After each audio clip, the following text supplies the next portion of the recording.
నమస్కారం. తీర్థయాత్ర కార్యక్రమానికి స్వాగతం.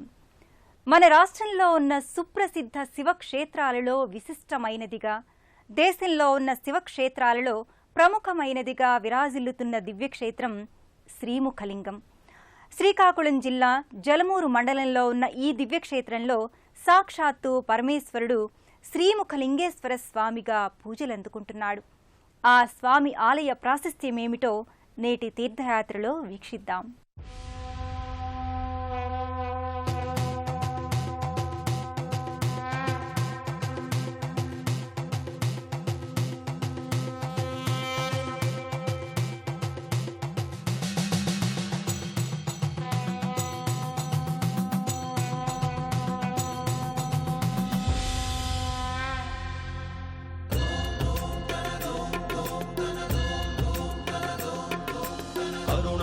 स्वर्णोदय दीप्तिम् अखिल भुवन चैतन्य प्रसादम् कालगमन सत्कारण धीरं तं नमामि कहनायक सूर्यम्. जय जय शंकर शिव शिव शंकर, जय जय शंकर शिव शिव शंकर. ఈ క్షేత్రంలో ఉన్న శ్రీముఖలింగేశ్వర స్వామి వారి ఆలయానికి కొన్ని వందల సంవత్సరాల నాటి చరిత్ర ఉంది. గంగవంశీయ రాజులు ఈ ఆలయ నిర్మాణం చేసినట్లు చారిత్రక ఆధారాల ద్వారా తెలుస్తోంది. కృతయుగంలో గోవిందేశ్వరుడనే పేరు వల్ల కనకాకృతిలోనూ, త్రేతాయుగంలో మధుకేశ్వరుడనే పేరు వల్ల రజతాకృతిలోనూ, ద్వాపరయుగంలో జయంతీశ్వరుడనే పేరు వల్ల కాంస్యాకృతిలో భక్తుల పూజలందుకుంటున్న ఆ పరమేశ్వరుడు నేటి కలియుగంలో ముఖలింగేశ్వరుడనే పేరుతో ముఖము దాల్చి శిలాకృతిలో భక్తులకు శ్రీముఖలింగంలో దర్శనమిస్తున్నాడు. నగరం కళింగ నగరం, కళింగదేశ నగరం, కళింగవాణి నగరం, నగరపువాడ, త్రికళింగ నగరం మొదలైన పేర్లతో మాత్రమే ఉంది కాని ఏ శాసనంలోనూ పూర్తి పేరు ముఖలింగం అని పేర్కొనలేదు.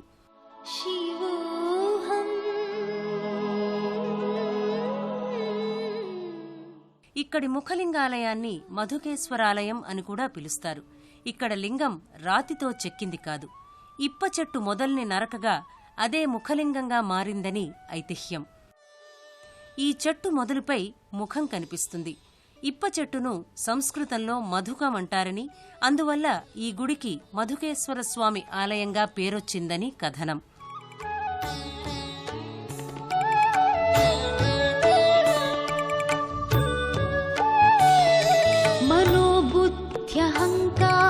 चित्तानि नाहं न च श्रोत्र जिह्वे न च घ्राण नेत्रे न च व्योम भूमिर्न तेजो न वायुः चिदानन्द रूप शिवोऽहं शिवोऽहं चिदानन्द रूप शिवोऽहं शिवोऽहं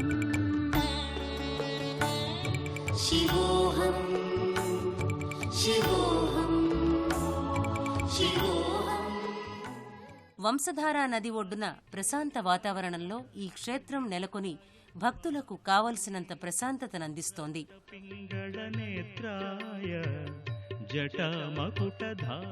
విశేషమైన ప్రాచుర్యాన్ని సంతరించుకున్న ఈ క్షేత్రం క్రీస్తు శకం 720 నుంచి 1450 వరకు పరిపాలించిన గంగవంశీయులైన 1వ కామార్నవునితో ఈ క్షేత్ర నిర్మాణం ప్రారంభమైనట్లు చారిత్రక ఆధారాల ద్వారా తెలుస్తోంది. 14వ శతాబ్దంలో ఈ శిథిలమైన ఆలయాన్ని పర్లాకిమిడి ప్రభు శ్రీ విష్ణువర్ధన మధుకర్ణ గజపతి పునరుద్ధరించినట్లు తెలుస్తోంది. భూతవేతాళజుష్టాయ మహాభోగోపవీతినే భూతవేతాళజుష్టాయ.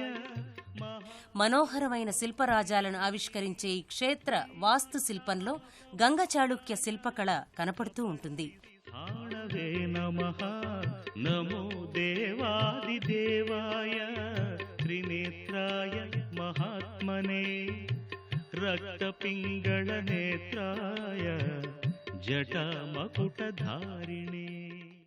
శ్రీముఖలింగ క్షేత్రంలో ఈ విధంగా మహాదేవుడు ఆవిర్భవించటానికి అనేక పురాణగాథలు, స్థల పురాణ వృత్తాంతాలు చెబుతున్నాయి. దేశవ్యాపిత ప్రసిద్ధ క్షేత్రంగా వినుతికెక్కిన ఈ క్షేత్ర విశేషగాథను మనము తెలుసుకుందాం. ఈ క్షేత్ర ఆవిర్భావానికి సంబంధించిన కథ ఒకటి ప్రచారంలో ఉంది. వామదేవ మహర్షి శాపం కారణంగా గంధర్వులు కిరాతకులుగా మారతారు. చిత్రసేనుడు ప్రభువుగాను, మిగిలిన వారు అతని అనుచరులుగాను జీవనం సాగిస్తూ ఉంటారు.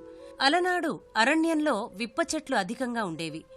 మధుకేశ్వర స్వామి ప్రదేశంపై ఓ పెద్ద పుట్ట పెరిగి దానిపై ఓ విప్ప చెట్టు పెరిగి 2 శాఖలుగా విడిపోయి పెరిగిపోయింది. ఆ విప్ప చెట్టు ద్వారా వచ్చే ఆదాయంతోనే చిత్రసేనుడు జీవనం కొనసాగించేవాడు. చిత్రసేనుడికి 2 భార్యలు. ఆ 2 భార్యలకు మధువృక్షంలోని 2 శాఖలను పంచి ఇస్తాడు చిత్రసేనుడు. చిత్కళ శివభక్తురాలు కావటం వల్ల ఆ విప్ప చెట్టునే శివలింగంగా భావించి ఆ పుట్టకు పూజలు చేయటంతో ఆ మధువృక్ష శాఖల నుండి శివుడు బంగారు పుష్పాలను కానుకగా ఇచ్చేవాడు. ఈ విషయాన్ని తెలుసుకున్న 2వ భార్య చిత్తి ఆ 2వ శాఖను కూడా తనకిమ్మని భర్త చిత్రసేనుణ్ణి కోరుతుంది. చిత్రసేనుడు అలాగే చేయగా చిత్తికి ఎలాంటి సువర్ణ పుష్పాలు లభించకపోవడంతో అసూయ పెంచుకున్న చిత్తి తన భర్తతో తగువులాడ్డం చేస్తుంది. చిత్రసేనుడు దీనికంతటికీ ఆ మధువృక్షమే కారణమని తలచి ఆ వృక్షాన్ని నరికివేయగా ఆ చెట్టు మొదట్లో ఉన్న పుట్టలోంచి అగ్నిజ్వాలలు ఎగిసిపడగా ఆ అగ్నిజ్వాలలకు చిత్రసేనుడు తన చైతన్యాన్ని కోల్పోతాడు. చిత్తి తన భర్తను చిత్కళే చంపిందని ప్రచారం చేస్తుంది. ఈ విషయం తెలుసుకున్న కిరాతకులు చిత్కళను అంతమొందించడానికి అక్కడికి రాగా చిత్కళ శివుణ్ణి ప్రార్థిస్తుంది. అప్పుడు మధుకేశ్వరుడు ముఖాన్ని దాల్చి ముఖలింగేశ్వరునిగా ఆవిర్భవించాడని ఈ కథ ద్వారా తెలుస్తోంది. వంశధార నదీ తీరాన ఇంద్రియాద్రష్ట దిక్పాలక ప్రతిష్ఠితులైన శివలింగాలను దర్శించి ప్రదక్షిణం చేసి ముఖలింగేశ్వరుని దర్శించినట్లయితే పునర్జన్మ ఉండదని, మోక్షం సిద్ధిస్తుందని పండితోత్తములు చెబుతున్నారు. అంతటి స్వామివారిని దర్శించుకొని వారాహి అమ్మవారి ఆలయాలను, లింగాలను కూడా అర్చించుకుంటారు. సమస్త దేవతల ఆవాస స్థలంగా మహిమాన్వితాలకు నెలవైన ఈ సన్నిధిలో వివిధ ఉపాలయాలు నెలకొని ఉన్నాయి. ఈ ఆలయంలో నైరుతీశ్వరునికి పక్కనే శ్రీ వారాహిమాత కనిపిస్తుంటుంది. సప్తమాతృకలలో ఆమె కూడా ఒకరు. మిగిలిన వారు బ్రాహ్మి, మహేశ్వరి, కౌమారి, వైష్ణవి, ఇంద్రాణి. ఇలా ఈ అంశాలన్నీ ఆ జగన్మాత అవతార స్వరూపాలుగానే మనం భావిస్తాం.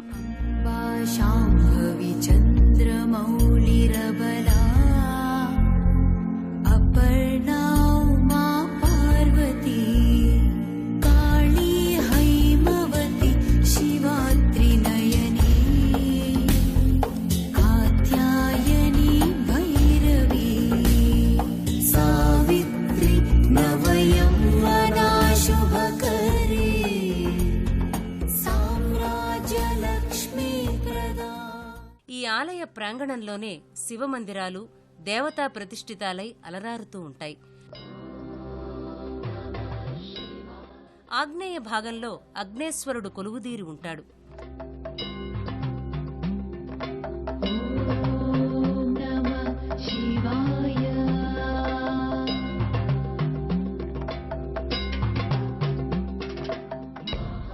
ఈ ఆలయాన్ని అగ్నిదేవుడు ప్రతిష్ఠించినట్లు పురాణ కథనం. ఈ అగ్నేశ్వర స్వామివారికి సమీపానే కుజదోషాలను నివారించే శ్రీ కుమారస్వామి మందిరం నెలకొని ఉంటుంది.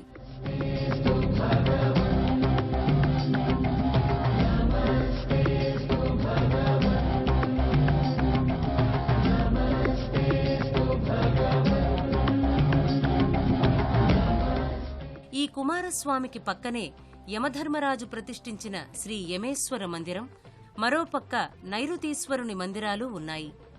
ప్రధానాలయ అంతరాలయంలో పంచాయతన మూర్తులు దృశ్యమానమవుతాయి. ఆదిత్య, అంబిక, విష్ణువు, గణనాథుడు, మహేశ్వరుడు, అలాగే మరోపక్క గజలక్ష్మి, సరస్వతి అమ్మవార్ల మూర్తులు కూడా దర్శనమిస్తాయి.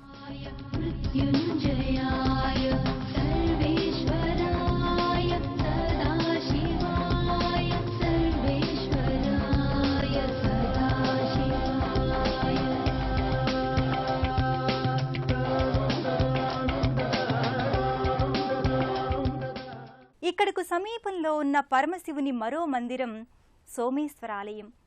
సాక్షాత్తు చంద్రుడు ప్రతిష్ఠించాడని చెబుతున్న ఈ సోమేశ్వర స్వామివారి ఆలయాన్ని గంగవంశీయుడైన హస్తివర్మ గణపతి క్రీస్తు శకం 573లో నిర్మించినట్లు తెలుస్తోంది. ఇక్కడికి సమీపాన్నే శ్రీ సోమేశ్వర స్వామివారి ఆలయం ఉంది. ఈ ఆలయంలో చంద్రుడు స్వయంగా శివలింగాన్ని ప్రతిష్ఠించటం వల్ల సోమేశ్వర స్వామిగా ఆనాటి నుండి పిలువబడుతున్నాడు. ఆనాటి శిల్పుల గొప్పతనం, ప్రజ్ఞ ఇక్కడ స్పష్టంగా మనకు కనిపిస్తూ ఉంటుంది. గంగవంశీయుడైన హస్తివర్మ గణపతి ఈ ఆలయాన్ని క్రీస్తు శకం 573లో నిర్మించినట్లు చారిత్రక ఆధారాల ద్వారా తెలుస్తోంది. ఇక్కడికి కొద్ది దూరాన శ్రీ భీమేశ్వర ఆలయం కనిపిస్తూ ఉంటుంది. అర్వాచీన గంగరాజు 2వ వజ్రహస్త దేవుడు భీముడు ప్రతిష్ఠించిన భీమేశ్వర లింగానికి 11వ శతాబ్దంలో ఆలయాన్ని నిర్మించినట్లుగా తెలుస్తోంది. తెలుగు, ఒరియా పద్ధతిలో నిర్మించిన 2 నందీశ్వర విగ్రహాలు ఒకే పీఠంపై ఇక్కడ కనిపించటం విశేషం. రుద్రాక్షమాలాభూషాయ వ్యోమకేశాయ మంగళం సూర్యచంద్రాగ్నినేత్రాయ నమః కైలాసవాసినే సచ్చిదానందరూపాయ ప్రమదేశ. శ్రీముఖలింగం ఆలయానికి ఎదురుగా తూర్పుకు అభిముఖంగా శ్రీ లక్ష్మీ నరసింహస్వామి రాజ్యలక్ష్మి, గోదాదేవి సమేతంగా కొలువుతీరి కనిపిస్తూ ఉంటాడు.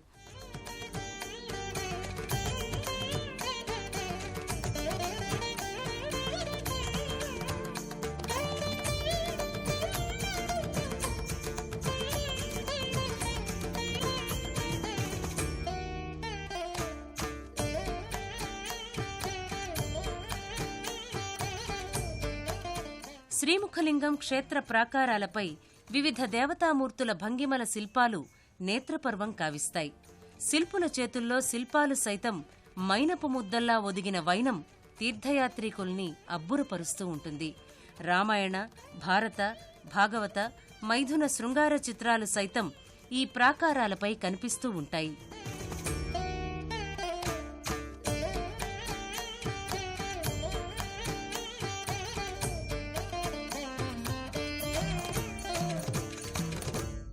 శ్రీముఖలింగం దక్షిణ కాశీగా ప్రసిద్ధి చెందిన పురాతన క్షేత్రం. కాశీలో లింగం, గంగలో స్నానం, శ్రీశైలంలో శిఖరం, శ్రీముఖలింగంలో ముఖదర్శనం చేస్తే మోక్షం లభిస్తుందంటారు.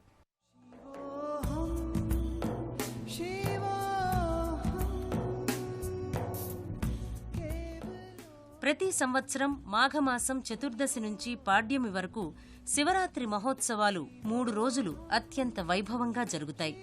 మొదటి రోజు జాగరణ, 2వ రోజు పడియ, 3వ రోజు చక్రతీర్థ మహాస్నానం. ఇలా జరిగే ఈ 3 రోజుల్లో చివరి రోజైన చక్రతీర్థ మహాస్నానానికి లక్షలాదిగా భక్తులు తరలివస్తారు. 60 నదులతో కూడుకున్న ఈ చక్రస్నానం భక్తులకు మోక్షాన్నిస్తుందని వేదవచనం. దర్శనమాత్రం చేతనే మోక్షం లభించే క్షేత్రంగా ఈ క్షేత్రం పేరుగాంచింది.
కాశీలో లింగ దర్శనం, గంగలో స్నానం, శ్రీశైలంలో శిఖర దర్శనం, శ్రీముఖలింగంలో ముఖ దర్శనం చేస్తే సమస్త పాపాలు తొలగి మోక్షం వైపు అడుగు వేసినట్లేనని పురాణాలు ఘోషిస్తున్నాయి. అంతటి మహిమాన్విత ఈ క్షేత్ర దర్శనం భక్తి, ముక్తి, మోక్షదాయకం.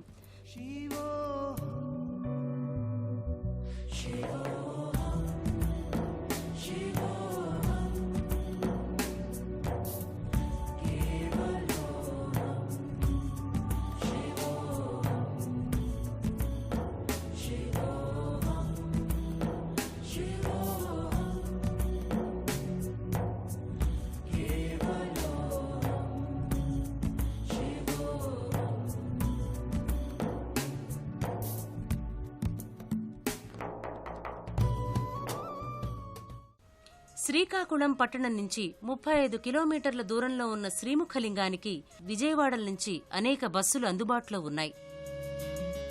విజయవాడ నుంచి ఒడిషా వైపు వెళ్లే 5వ నెంబరు జాతీయ రహదారిలోని శ్రీకాకుళం పట్టణానికి చేరుకుని అక్కడి నుంచి స్థానిక ప్రయాణ సదుపాయాలతో ఈ క్షేత్రానికి చేరుకునే వెసులుబాటు ఉంది.